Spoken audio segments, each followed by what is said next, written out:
sunshine. We could easily pop up to 16 or 17 degrees. Further west, not as warm, but generally a brighter day for Western Scotland and Northern Ireland. A few showers on Thursday, but apart from that, as we head into Friday and the weekend, plenty of spring sunshine.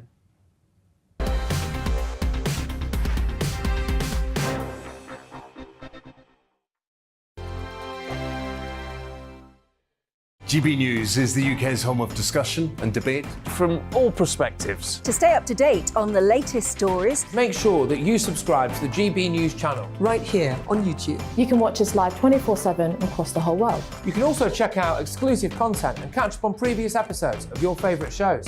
Every day, we ask the questions that you'd ask, so why not add your voice to the conversation in the comments section? Don't forget to subscribe. We are GB News, Britain's news channel.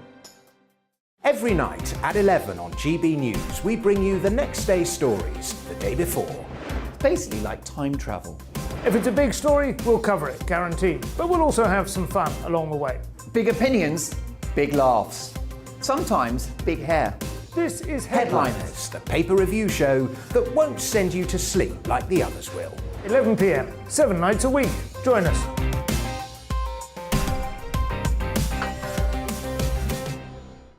Hello there, I'm Eamon Holmes. And I'm Isabel Webster.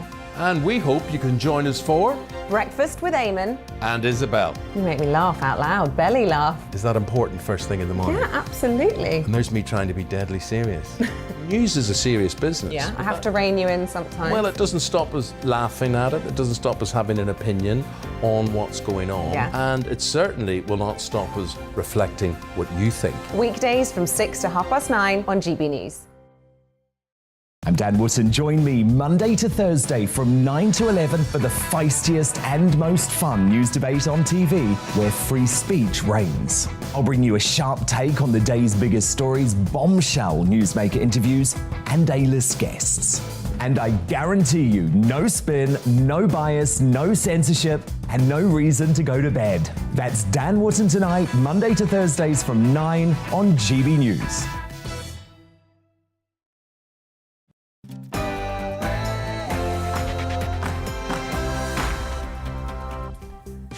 Hello there, it's 6 o'clock. I'm Michelle Dewberry, and this is Dewbs & Co, the show where we'll get into the things that have got you talking. And it's the start of another week, and very sadly, the war in Ukraine continues.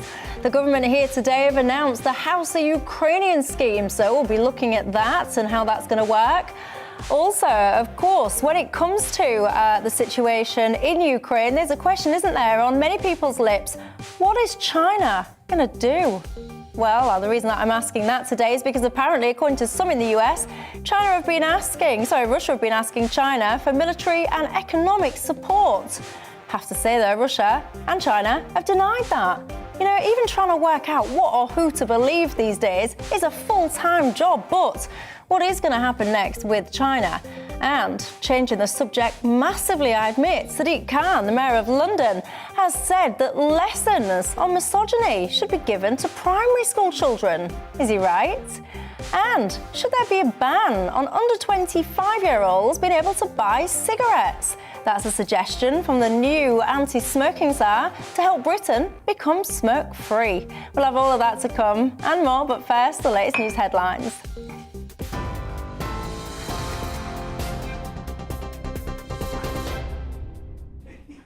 Good evening, I'm Tamsin Roberts in the GB newsroom. EU member states have approved a fourth round of sanctions against Russian oligarchs and entities. The move comes as Kyiv and Ukraine's second largest city, Kharkiv, come under continued bombardment. The UN has confirmed more than 600 civilians, including 46 children, have been killed during the conflict. Ukrainian Prime Minister Denis Shmyhal is now urging human rights body, the Council of Europe, to expel Russia. We demand that a decision is approved to immediately oust Russia from the Council of Europe. The ones who definitely support this non-provoked and unjustified aggression cannot stay in the single European family where human life is the highest value. Meanwhile, Ukraine's President Volodymyr Zelensky released a statement saying Russia's been planning the invasion for some time. But we have no right to relax. The Russian state has been preparing for this war for tens of years. They have built up huge military resources for the sake of evil, in order to uproot the neighbours, in order to destroy Ukraine, Europe as we know it and value. The United Nations is allocating a further £30 million for humanitarian assistance in Ukraine. Secretary-General Antonio Guterres also warned an escalation in the war poses a global threat. Raising the alert of Russian nuclear forces is a bone-chilling development. The prospect of nuclear conflict, once unthinkable, is now back within the realm of possibility. The security and safety of nuclear facilities must also be preserved. It's time to stop the horror unleashed on the people of Ukraine and get on the path of diplomacy and peace. The government has announced more details of a scheme beginning today, which allows people in the UK to offer spare rooms to Ukrainian refugees. Levelling Up Secretary Michael Gove has told MPs under the Homes for Ukraine initiative, refugees will be able to access benefits and healthcare and live and work in the UK for up to 3 years. Labour's calling it a DIY asylum scheme and says it's not fit for purpose. Mr Gove says the UK has a long history of taking in those in need. We're a proud democracy. All of us in this House wish to see us defend and uphold our values, and to stand shoulder to shoulder with our allies, and to offer a safe haven to people who have been forced to flee war and persecution. The British people have already opened their hearts in so many ways, and are hopeful that many will also be ready to open their homes and to help those fleeing persecution find peace, healing, and the prospect of a brighter future. Protesters at a Russian oligarch's London mansion say they will leave if police agree to not arrest them. Officers enter Oleg Deripaska's property after demonstrators were seen on the balcony. Mr Deripaska is one of the 7 Russian oligarchs who was sanctioned last week by the government. He has business empires, wealth and connections closely associated with the Kremlin. A video's emerged appearing to show Roman Abramovich in an Israeli airport. It's after the Russian owner of Chelsea Football Club was sanctioned by the British government for his links to President Putin. Mr Abramovich was apparently spotted in Tel Aviv, despite being issued with a travel ban. It follows Downing Street telling Chelsea fans they must stop chanting the billionaire's name at matches.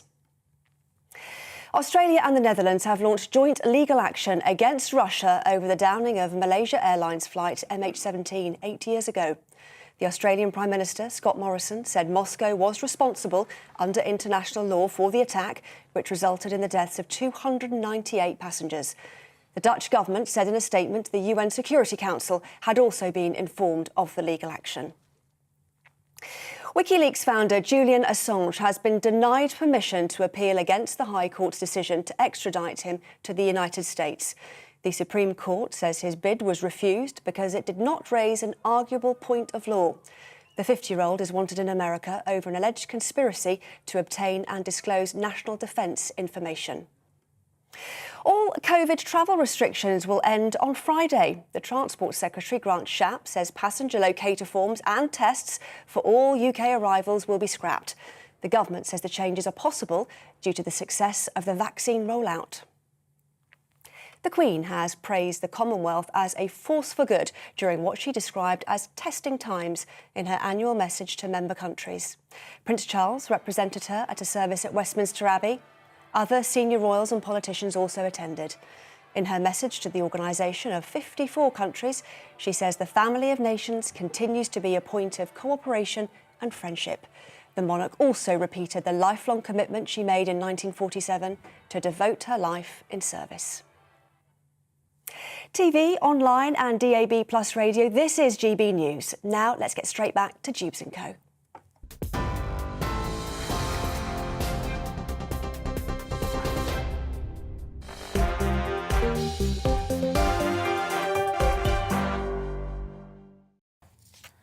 Welcome back to Dewbs & Co with me, Michelle Dewberry. We're everywhere. We're on your TV, we're on YouTube, digital radio, social media.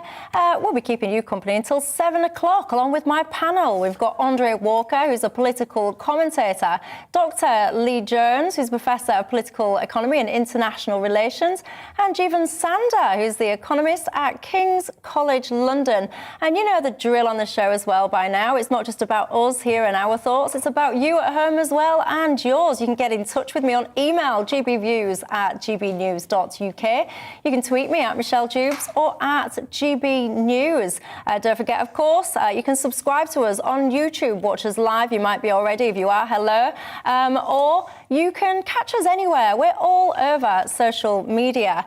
Now, I say you can get in touch with me, and you can indeed. Ian, who says he's a shopkeeper, he's emailed me straight away. He says, Michelle, you asked a question about banning cigarettes sales to the under 25-year-olds. He says that would be basically a death for independent convenience stores. He says a nation of shopkeepers would become a nation of big business supermarkets. There says Ian, who says he is a shopkeeper. Ian, I'm fascinated though. Really? Is the bulk of your trade to under 25-year-olds selling cigarettes? Andre is nodding furiously to the right of me. I'm fascinated by that. I thought you'd be selling more. Well, I don't know, I've got to be honest, I've never actually even thought about it. But there you go, fascinating from Ian. Chocolates to kids, says Andre. Anyway, let's hit our main top story, shall we? A website for Britons interested in housing and sponsoring Ukrainians fleeing the Russian invasion has gone live today. Levelling Up Secretary Michael Gove made the announcement in the House of Commons this afternoon.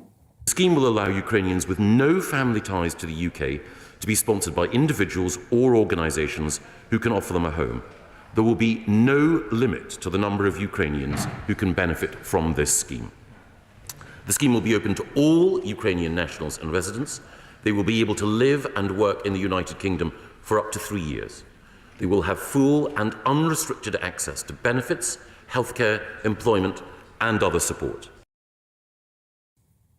Well, our reporter, Paul Hawkins, is on the border, Ukraine-Poland border. Paul, good evening to you. Morning, Michelle. Evening, Morning. Michelle. I don't know what time it is. Oh, all these days are blaring into one, I hear you. Paul, what's the latest from where you are?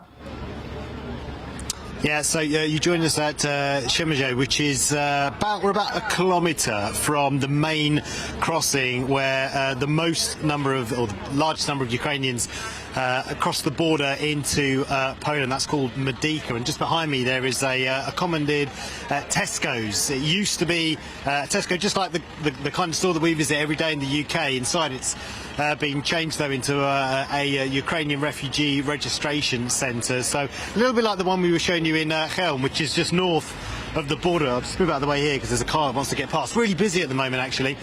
We think that another sort of fleet of buses has just brought thousands or hundreds more Ukrainians here, and there are hundreds more that have spent the night here that are making their way to onward journeys. Over in the corner there's lots of coaches heading to various countries across Europe, Germany, Lithuania, also to a number of cities across Poland. And really it's a similar scene to the registration centre we showed you earlier. If I just point out here in the direction of those tents over there, they're kind of giving out tea and coffee and food, giving out aids, medical supplies, toiletries for babies, particularly nappies over there. And then over here there are food tents in this direction where people are getting some dinner at the moment, while other people here make their way onto buses. So it's really busy all the time. We can't film inside, but at the moment we do know that there are beds inside where people can stay for the night,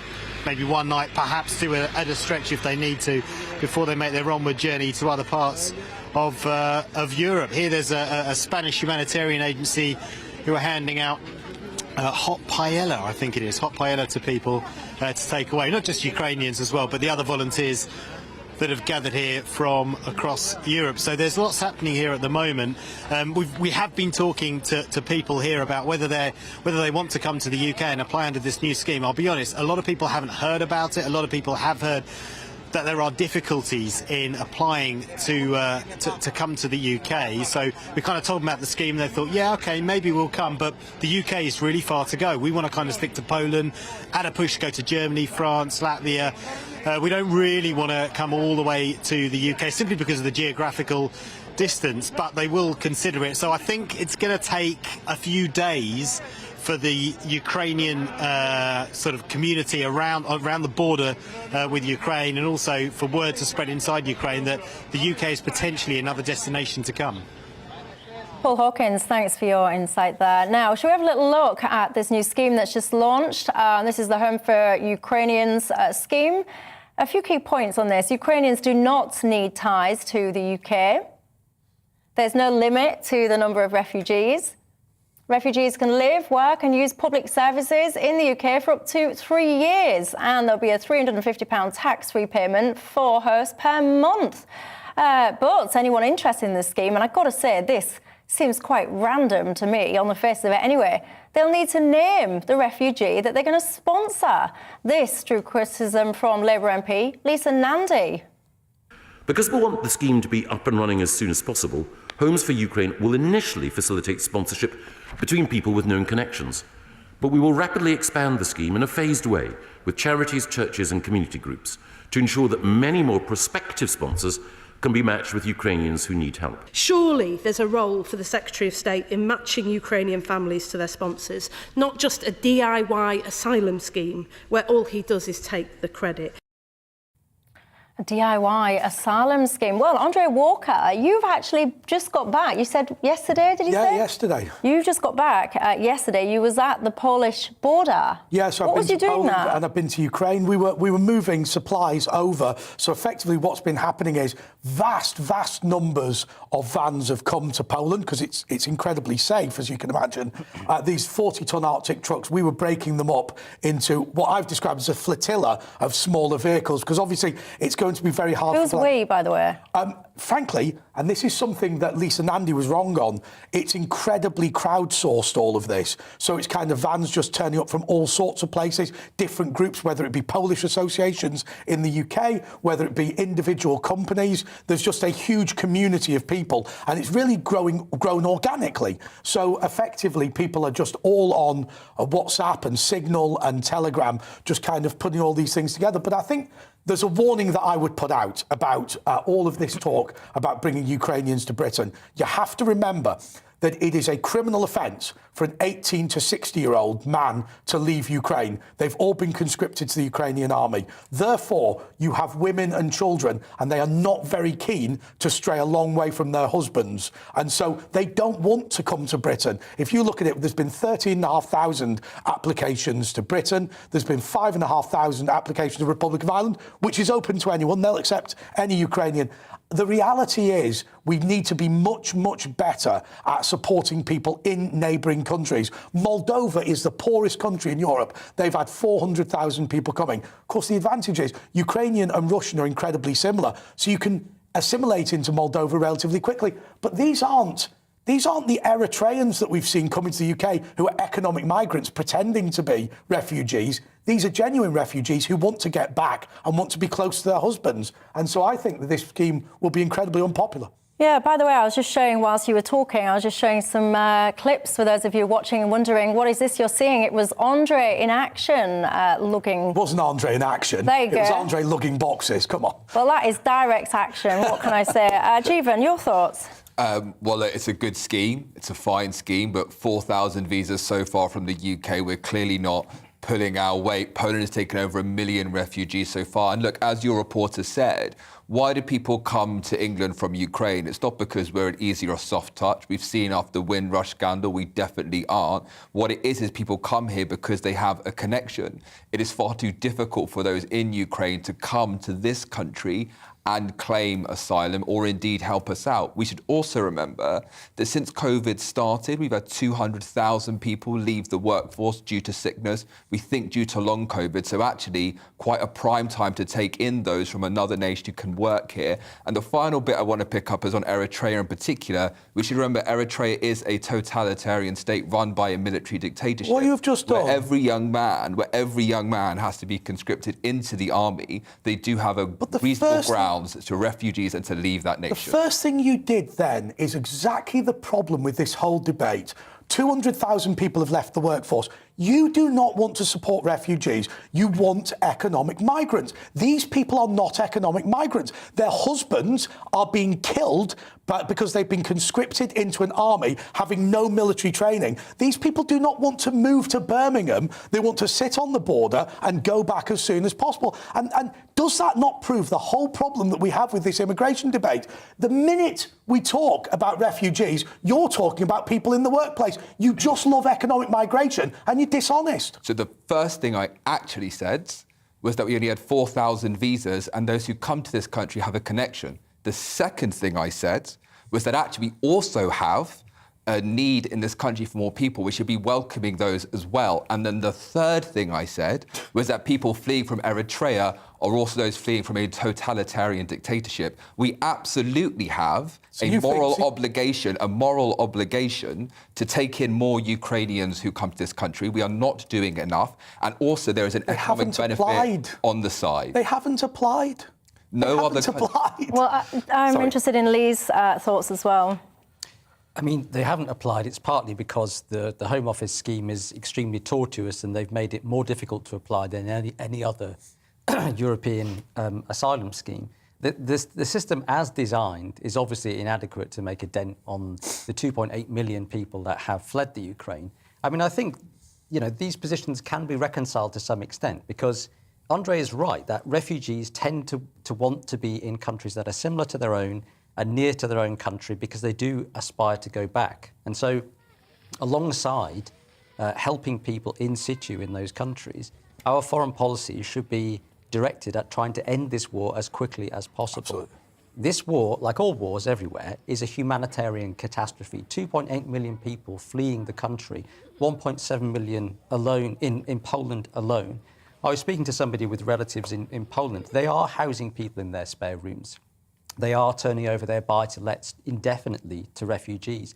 The city of Krakow is estimating they need to build 30 schools just to accommodate the children that are flooding into the city. These are relatively poor countries that are being overwhelmed by these refugee flows. And I think if the government really wanted to help people, instead of designing this very convoluted scheme that is only likely to be able to house perhaps a few thousand people, a similar scheme for Syria only ended up housing 700 people, it would send money to those countries. That's what refugees need. But we are sending money to those countries, though, aren't we? We are doing that. By no means enough. Hundreds of millions, isn't it? Not from the UK. But if this contention that we've heard from the political left, that the reason there's only been 13,000 applications to the United Kingdom, if that were true, because the Home Office are being so difficult, if that were true, then why is it that the Irish Republic, that has no checks whatsoever, has only had 5,500? What you would have expected was, well, the United Kingdom are being very difficult, that's why they've only got 13,500, and the Irish Republic have got 50,000, but they haven't. The reality is people want to go to Moldova, people want to go to Hungary, people want to go to Romania, and people want to go to Poland. My own view, by the way, on Poland is I think the infrastructure is holding up remarkably well. Clearly more work needs to be done, but I genuinely think it's a mistake to spend the money here when we should be building the infrastructure in Poland. And I do think, Andre, the point that you raise about the makeup of the refugees, i.e. the men have to stay there, so the women and the children, I think the point that you make about actually, if any of us imagine, if you're leaving your husband, let's simplify this, your husband, you are going to want to be as close as possible to where he is and where your home is. And I do kind of find this whole numerical conversation a little bit crass. So even like you're saying, well, more or higher numbers or whatever. And I just find it a bit crass that we're reducing people to, I'm going to be honest, I find it a little bit virtue signalling. When I sit and I listen to, the UK's got, 100 and they've got 200 and she's got 250, I just find it a bit virtue signalling. Surely what we should be doing is providing an opportunity in a process so that if, and the clue in the word for me here is if they choose to come here, then they are indeed welcomed and not having unnecessary obstacles put in their way. But I find this kind of number and comparison of numbers a little bit crass and virtue signal-esque. So I think the issue here is that actually those who do want to come here have had huge issues in coming here so far. I think actually it's a really fair point. Of course they're going to want to be closer to their nations. We saw that in Syria as well. Most of the refugees who left that nation ended up settling in Turkey, in Lebanon, who took a huge amount of people, bearing in mind also being a much poorer nation than we are inside the United Kingdom. I think it's entirely right that those who want to be settling around Ukraine should absolutely do so. My worry and my concern is those who do want to come here have found a difficult and torturous application process. And the other question here is this. We appreciate and we understand the fact that people who are fleeing Ukraine have a passport. Why is there a torturous application process? We also accept most of them won't want to come to the United States. It's not. It's simply not true to say, and it's ludicrous to say, that everybody fleeing Ukraine has a passport. There's no evidence to suggest that whatsoever. That's part of the problem they've got at the border.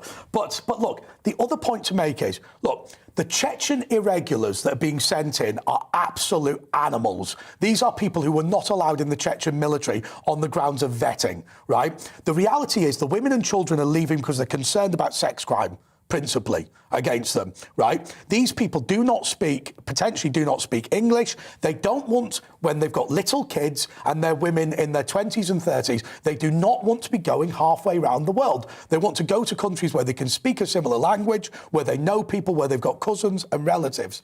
And the idea that, and frankly, I just feel, Michelle, that you were right. You know, part of this is let's drag as many of these people over to the United Kingdom to make ourselves feel better, even though they don't want to be here, and they're terrified about being here because they don't understand the country. Well, Who's trying to drag them here? You. I'm definitely not. I don't think I made that. Well, you talked about 200,000 people to fill up the workforce. That sounds like dragging to me. No, it sounds like there's an opportunity there. It's not an opportunity. How can you say it's an opportunity when you're talking about women and children refugees? This is just crass virtue signalling. Well, there you go. You've heard different opinions on this panel, but I want to hear yours at home as well. Get in touch with me on email, gbviews@gbnews.uk, or tweet me at Michelle Dewbs or at GBNews. Going to take a quick break, and when we come back, I'll be discussing some of your feedback on that last topic. And also, I want to talk about China, particularly about what China are going to do next when it comes to the whole Russian-Ukraine situation. That is an important question. Let's see whether or not we can answer it.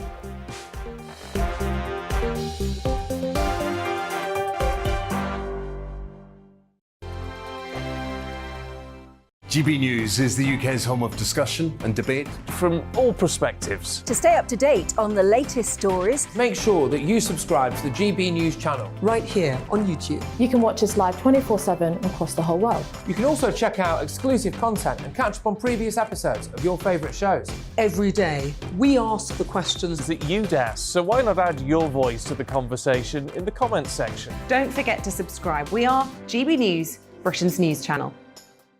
Every night at 11 on GB News, we bring you the next day's stories the day before. It's basically like time travel. If it's a big story, we'll cover it, guaranteed. But we'll also have some fun along the way. Big opinions, big laughs. Sometimes big hair. This is Headliners, the paper review show that won't send you to sleep like the others will. 11 p.m, 7 nights a week. Join us.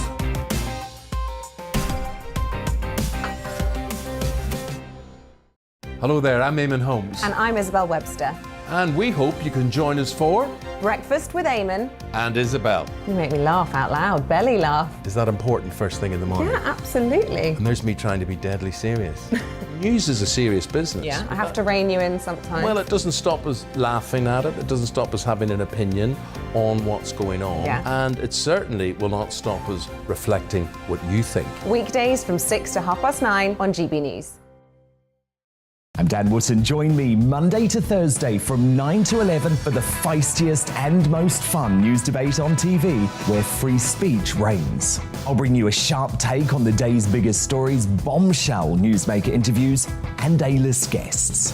And I guarantee you, no spin, no bias, no censorship, and no reason to go to bed. That's Dan Wootton Tonight, Monday to Thursdays from 9 on GB News.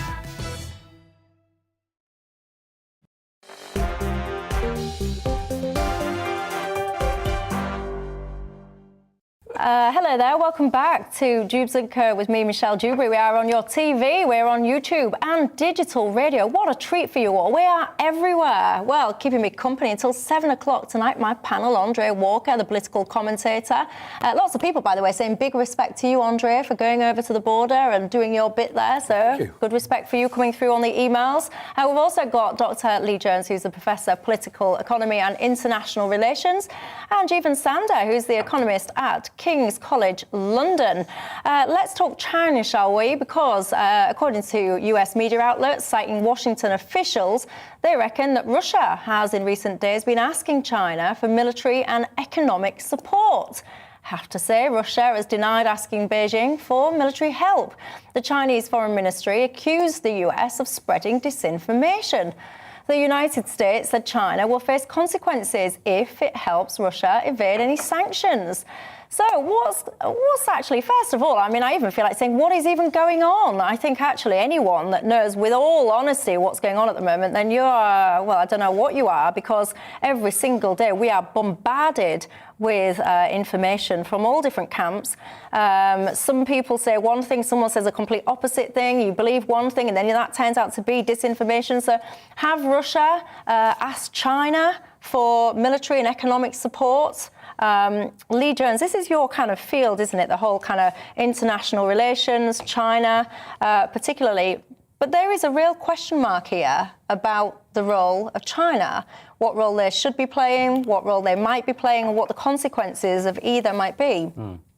China's in a very invidious position here. On the one hand, it's not very happy about the Russian invasion of Ukraine. It would have preferred it not to have happened. And that is partly because China generally prefers stability and security for its own economic development. It doesn't want unnecessary unrest. It doesn't want to come under pressure from Western governments over its relationship with other countries such as Russia. And it also finds the principle of sovereignty and territorial integrity a very useful set of principles for its own purposes. For example, it will cite those principles in trying to fend off British pressure over its treatment of Hong Kong, for example. So on the one hand, you've got those considerations. On the other, China has a strong, relatively strong alignment, not an alliance, but an alignment with Russia, because they share a similar outlook on world order. They're not happy with US domination. They prefer a multipolar world order. And they are cooperating in various ways in Central Asia. And the Chinese see that this crisis is partly being provoked by NATO expansion in Eastern Europe, infringing on Russian security interests. And so what they try to do is to come out with quite ambiguous positions that try to kind of smudge over all these different contradictory things. So they'll talk about respect for territorial integrity and sovereignty in Ukraine, and then also talk about Russian security interests at the same time. So they're trying to kind of walk a very fine line. Whereas what the Americans are doing is trying to leverage everybody they can into opposing Russia. So this statement that the Russians are asking for help comes as the American National Security Advisor is flying to Beijing to talk with the most senior foreign policy official in the Chinese regime. So it's an attempt to put pressure on China to make it break from Russia. It's a part of a kind of information campaign that the Americans are waging against the Russian government. Yeah, and Putin and President Xi signed a statement in Beijing last month, apparently, saying that they had a partnership which had a quote, I direct quote, no limits to their partnership. Jeevan, your thoughts? I suspect that might be something President Xi is not enjoying at the moment. Do you want to be in a low limits partnership with someone who is at best a reckless gambler and at worst completely deluded? I think he's stuck inside this relationship. It's certainly a worrying place to be. But look, also before this moment, we had this, we've talked about the democratic nation of the world. We speak about it a lot. There was also kind of an emerging autocratic axis as well. We've seen Russia support Syria and seen Bashar al-Assad there. We've seen also the Chinese and the Russians support the Venezuelans. There is, if you like, now a new kind of world order in which there are democracies on one hand and also autocracies on the other. It's more of a worrying world that we live in. Hopefully, you would say that China actually would be so disturbed by these actions, they wouldn't end up supplying military action or other military help to Russia. And the big question on the horizon, of course, being Taiwan, given the fact that actually Russia's invasion in Ukraine has not gone to plan. Certainly second thoughts for China to think about what would happen if they did try to invade Taiwan in the future. Andre? Yeah, well, I think, first of all, President Xi and President Putin quoting 90s pop rap band 2 Unlimited with no limits is a good thing, so I'm pleased with that. Look, the reality is that Russia is being beaten in Ukraine. And part of the reason they're being beaten is because this ridiculous bubble of fake news. I mean, we complain about fake news in Britain, but the entire Russian nation, I believe, including Vladimir Putin, believed that everybody in Ukraine would welcome the Russian military with open arms. And when that didn't happen, it's turned into a total catastrophe. I don't think he's asking for China's help. I think he's begging like a wounded animal for any help he can get. That's Putin. I mean, the problem with that is that, you know, wounded animals have a tendency to lash out. And if you look at what happened in Grozny, if you look in Chechnya, if you look at what happened in Syria, when Putin didn't do very well, he began just levelling the country. And my concern is that even though Ukraine is going to beat Russia, at what cost will that be in terms of the humanitarian side? But in terms of the Chinese, look, not even President Xi, who is one of the worst people. I mean, he banned Winnie the Pooh in his own country because people made jokes they looked similar to each other. I mean, how narcissistic and pathetic is that? Not even he is willing to defend Vladimir Putin. Vladimir Putin is out of his mind. He's destroying the Russian country. He's losing a war, bluntly, against a bunch of farmers with tractors. It's an embarrassment. Lee, your response to that? Well, where to begin? Just say it's true. Well, it's a view, and GB views and all that. I think it's a bit too soon to say that the Russians are losing, because it partly depends on what the Russian objectives are in Ukraine. So, there are some people that think the Russians are out to conquer Ukraine, and if that is the objective, then that's not going to be achieved. But there is another view that says the Russians would settle for a more limited outcome, which is they would inflict very heavy damage on the Ukrainian war machine, which is not a bunch of farmers with tractors. The Americans have been pumping weaponry and training into Ukraine for many years, as has the UK. So let's not let's stay real. And on that view, they would settle for degrading the Ukrainian military capability, inflicting very heavy damage on Ukrainian cities in order to either compel Ukraine to opt for neutrality and even recognize the separatist republics in the east. And Russia would be able to retreat to those eastern republics and hold them against Ukrainian counterattacks. So, from that perspective, if you think that Russia has more minimal goals, then it hasn't lost yet. And it's certainly, I think, not the case that the Ukrainians can simply beat the Russian invasion force. I mean, certainly there's lots of problems with the Russian invasion. It has been very badly planned. The Russian Air Force is not deployed. There's corruption clearly in procurement because the equipment is falling apart and rusty. All kinds of problems. It has definitely not gone the way that President Putin would have expected. But still, Russia has overwhelming military superiority in Ukraine and is being able to inflict serious damage on Ukraine. So to say that the Russians are either already lost or they're going to lose or they're going to be defeated by Ukraine, I think is simply not accurate. I just wonder about that, and I don't disagree with what you've said. I don't disagree, but I think the point I was trying to get across was, I think there's a possibility that both Ukraine and Russia will lose, but I just don't think there's an option where Russia wins. Well, as I say, that really depends on what you think Russia's objectives are. So if you think Russia's objective is to conquer Ukraine and install a puppet government... Well, that's what they've said, haven't they? They've said they want Zelensky's government out. Well, they have said that, and at the same time, they've also said we recognise the Zelensky government as the legitimate government of Ukraine, and they're negotiating constantly with that government. So, and equally, the Ukrainian government has said we will accept neutrality, and then they've said no, we're still going to pursue but ultimately, NATO membership. So my point is, in the context of war and conflict, both sides have got some kind of interest in saying our goal is, a maximal goal, and our goal is a minimal goal, because their objectives probably lay somewhere in between those things. And they're gearing up their domestic population for negotiations, to fight conflict. So it's actually quite difficult to read through the fog of war into what the actual objectives are. So we have to try to maintain as open a mind as possible about what's really going on in a situation of armed conflict. And Jeevan as well, just to bring this, the US are saying to China, if you try and putting on you, there'll be consequences for that. And actually, we were just talking about earlier on, actually, the size of the Russian economy. And I think we all talk Russia, and you might all think, you know, because of the landmass, because of the size of the population, that Russia is this huge economy. And actually, it's not so, is it?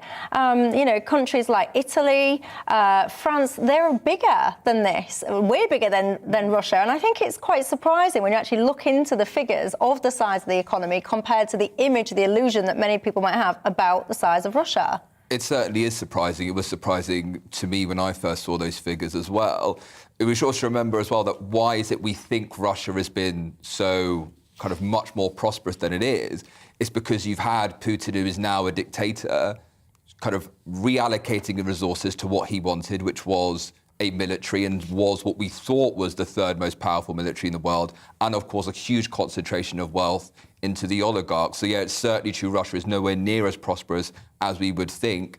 Now, the aim of our sanctions has always been to kind of starve Putin's war machine. It's not about trying to foment a revolution inside Russia. That is unlikely. But the next stage is also this, and the problem we have is this. We think at the moment Europe is spending, or sending rather, $1 billion to Russia every single day in terms of for gas and oil. It's clear we need to move away from that. I'm not saying it's an easy thing. It's not something that can be done overnight. I do have kind of respect for the kind of difficulties our European partners face, but we definitely need to change that if we do want to have a real economic bite to stop Putin from waging this war any longer. Yeah, and the awful part of it is when you turn and you think about oil and people will say stuff like, oh, so-and-so is really dependent on oil. Well, your next choice is places like Saudi Arabia. I mean, look at the state of the government over there. Anyway, Lee, just before we go, if I can, very briefly, Zelensky has yet again called for a no-fly zone. You will have all seen that. Very briefly, do you think there should be a no-fly zone in place over Ukraine? A no-fly zone over Ukraine means NATO going to war with Russia. Nobody should be under any illusions as to what a no-fly zone means. It sounds as if it doesn't involve direct military confrontation. A no-fly zone means you deploy your airplanes to a territory and you shoot down any aircraft that try to fly over that territory. It's not a voluntary association. It is a military deployment. You would have, therefore, NATO jets flying over Ukraine and attacking any Russian aircraft that get anywhere near. On top of that, Russia has a highly sophisticated layered air defense system that would shoot down many NATO aircraft before they even got anywhere near the Russian columns that are currently invading Ukraine. So the people calling for a no-fly zone in Ukraine, I think they're used to NATO powers invading and conquering or bombing very weak military powers. You know, it's a different proposition to militarily confront a nuclear-armed power like Russia than it is to have a no-fly zone over Iraq, for example. But allow me to say this, just on the principle of this. The idea that a sovereign country should invite a military force in to support them is obviously sensible. You know, the reason why these Russian forces are in Ukraine is because they've invaded the place. Now, I'm not necessarily arguing for a no-fly zone, but ultimately, I don't think you can hold NATO responsible for being invited in by the Ukrainian government. It's Russia that are there without permission. And I think that's important to bear in mind, because I just think Vladimir Putin is a schoolyard bully, and the longer we let him away with it, the more he's going to do. So you're not in favour of a no-fly zone? I'm not particularly in favour of a no-fly zone, but we've got to do something to stop him. Jeevan, would you be in favour of a no-fly zone briefly? No, for the same reasons stated before, it would mean a war with Russia. It would not be a pretty war. We haven't had any war between great powers since World War II. World War I, of course, incredibly destructive. Those are the kind of wars that kill millions. Yeah, and I mean, I get it, by the way. I think anyone with a heart watching these awful scenes in Ukraine, you know, we're seeing so many victims, aren't we? Your heart, you watch this and in your heart, you want it all to stop. So I get it. You're watching. I understand why he's calling for it. I'd be calling for them to try and protect my skies if, they were bombing my country and I was in charge. But the consequences of this, I'm really fascinated if you are somebody who thinks that there should be a no-fly zone.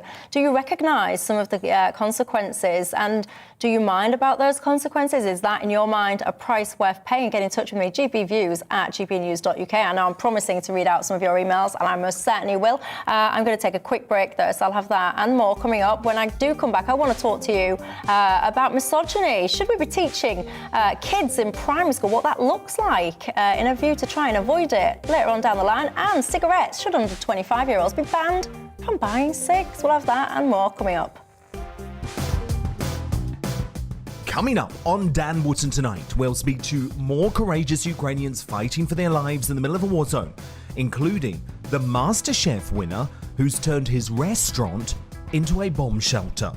Was sacrificing education the most egregious mistake of the pandemic? Israeli vaccine chief Cyril Cohen is next to give evidence in the lockdown inquiry as he reveals his pandemic regrets. And I'll break down the day's headlines with my superstar panel. The Daily Express columnist Carol Malone, senior reporter at the newspaper Benjamin Butterworth, and social commentator Esther Kraku. That's Dan Wootton tonight, Monday to Thursday from 9 p.m. till 11 p.m. on GB News.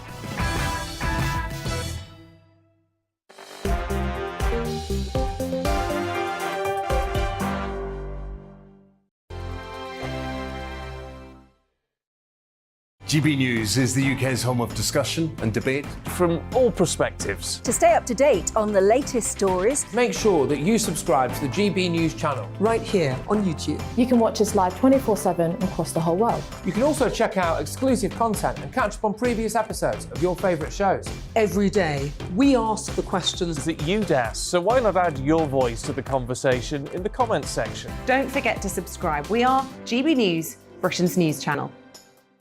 Every night at 11 on GB News, we bring you the next day's stories the day before. It's basically like time travel. If it's a big story, we'll cover it, guaranteed. But we'll also have some fun along the way. Big opinions, big laughs. Sometimes big hair. This is Headliners, the paper review show that won't send you to sleep like the others will. 11 p.m, 7 nights a week. Join us.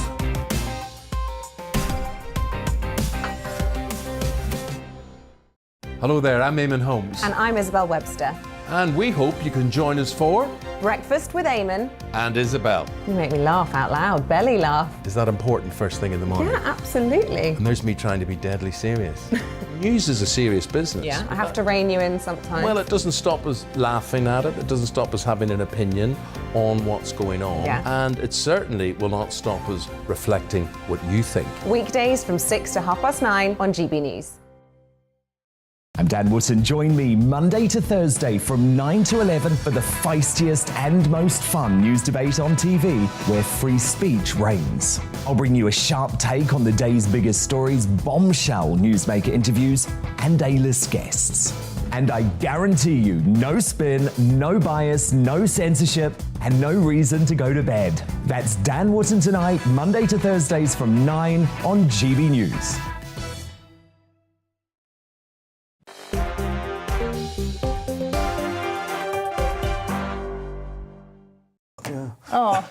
Hello there. Welcome back to Dewbs and Co. I just made a really hilarious comment to Andrea there and got smacked down in response. That's what we were just doing as we came back on air. Anyway, welcome back to Dewbs and Co. With me, Michelle Dewberry, Andrea Walker, Lee Jones and Jeevan Sunday keeping us company tonight. Lots of you guys getting in touch. Leslie says, I'm really enjoying your show tonight. Great topics and content. I'm pleased that you're enjoying it, Leslie. Lots of conversations about whether or not we should have a no-fly zone. I have to say, most people currently say no. If you are somebody who says yes, do get in touch and let me know. A lot of people agreeing with what I was saying earlier on, which is your head says, your heart says, yes, absolutely, please try and protect as many people as possible. Your heart then kicks in and looks at the consequences, such as we've just been discussing.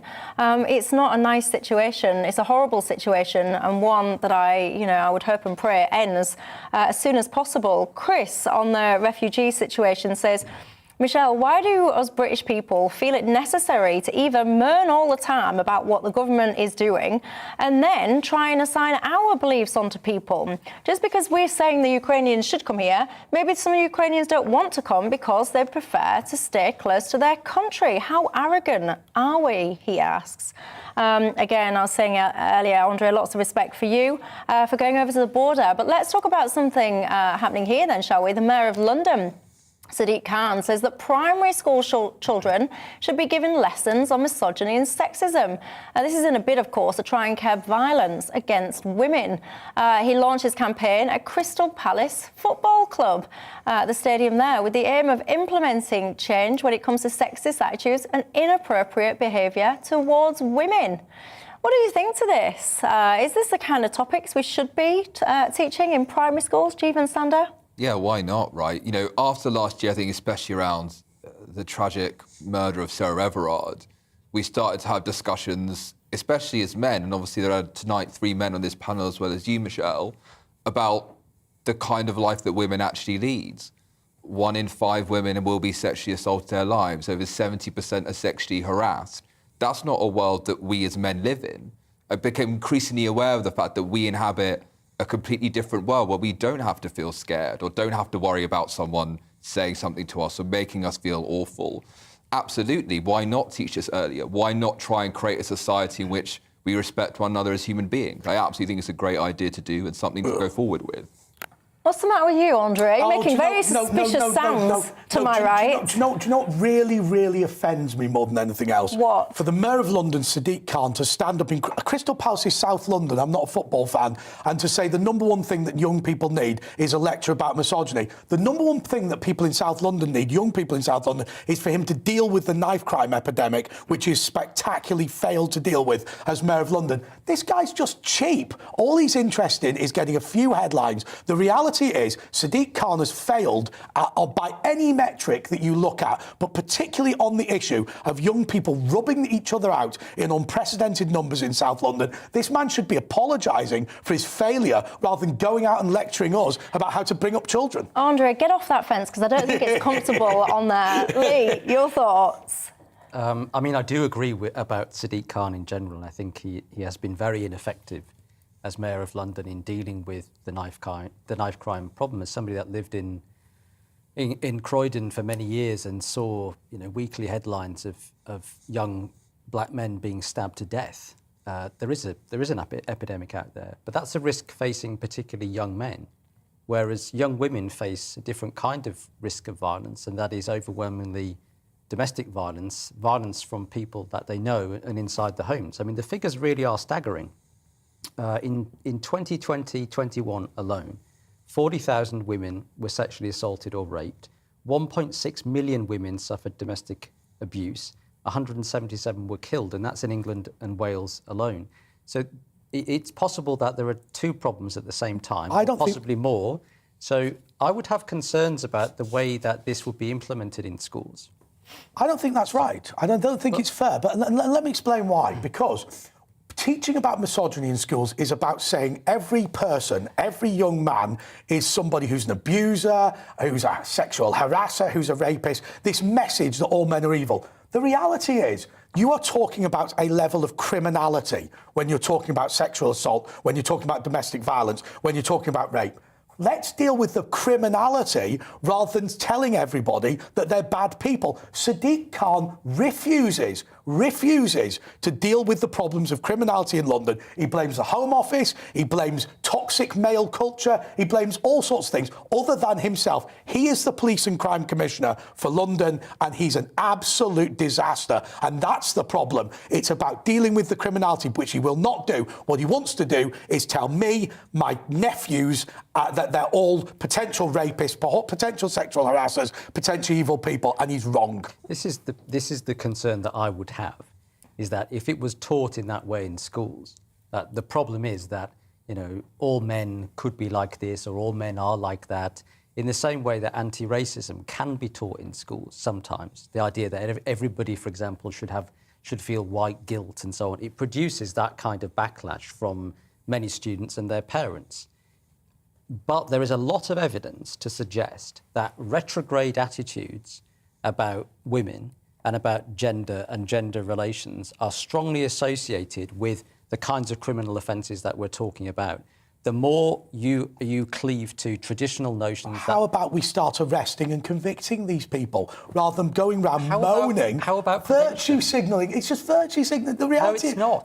The reality is the police in London are a disaster. Dick of the Yard and Sadiq Khan have been appalling. Right? Good riddance to her. Hopefully we'll get rid of Sadiq soon. And frankly, let's go out to Crystal Palace and show off how virtuous we are. It's not going to resolve the problem. Nothing's going to resolve the problem until Sadiq Khan loses that election, which is never going to happen because he's good at apologising for himself and blaming everyone else. There is law enforcement and then there is the prevention of crime. Many of your viewers, many of your older viewers in particular, will be able to see in their lifetime how much ideas about what it means to be a man, what it means to be a woman, relations between men and women, that those norms have changed dramatically. And that has gone alongside a secular decline in violence against women, and particularly in terms of domestic violence.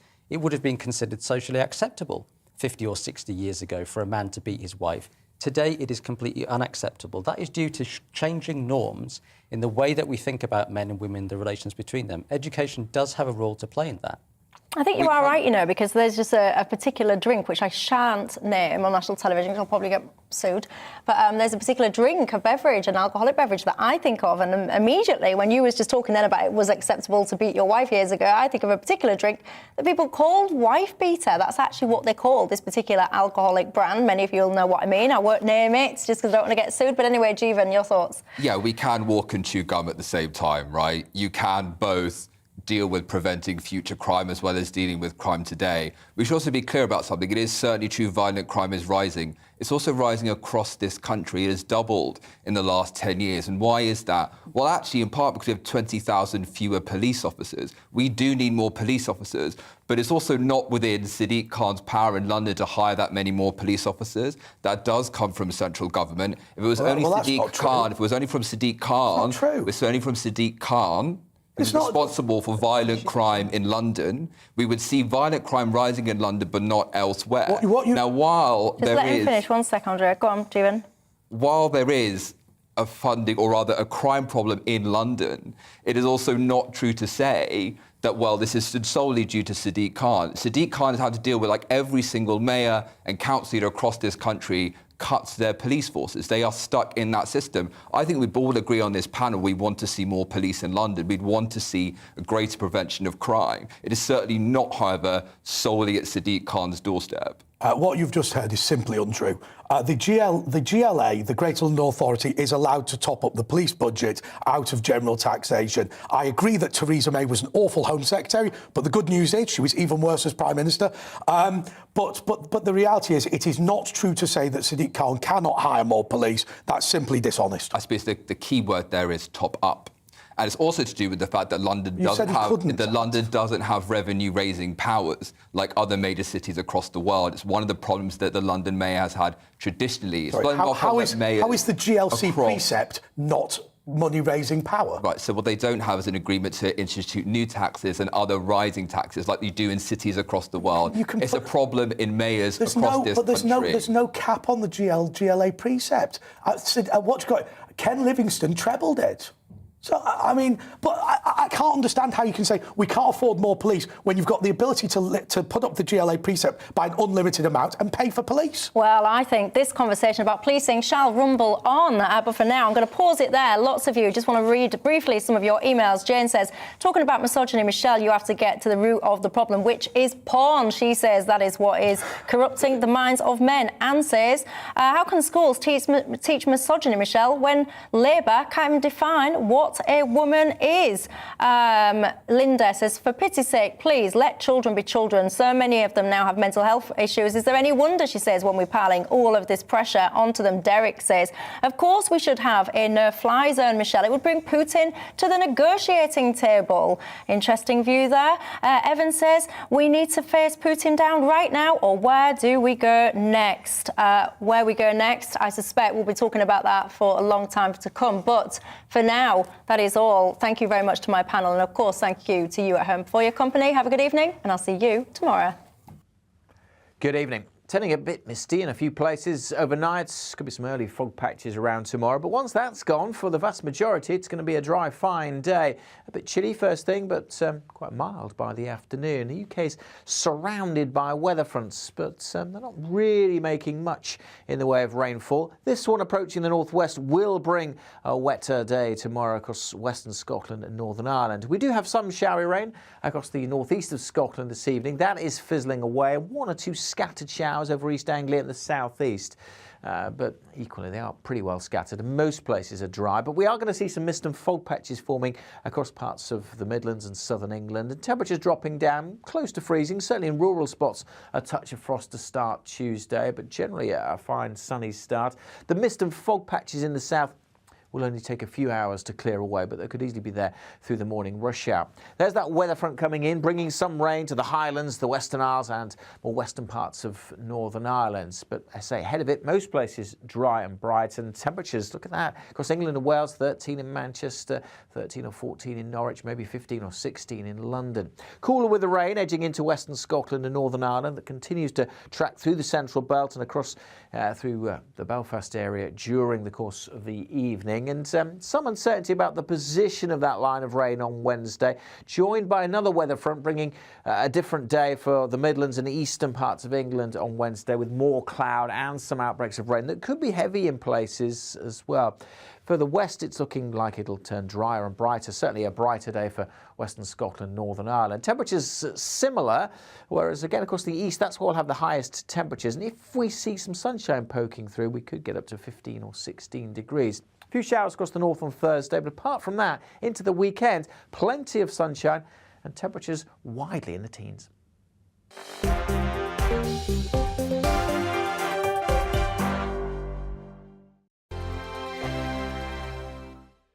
GB News is the UK's home of discussion and debate from all perspectives. To stay up to date on the latest stories, make sure that you subscribe to the GB News channel right here on YouTube. You can watch us live 24/7 across the whole world. You can also check out exclusive content and catch up on previous episodes of your favourite shows. Every day, we ask the questions that you'd ask, so why not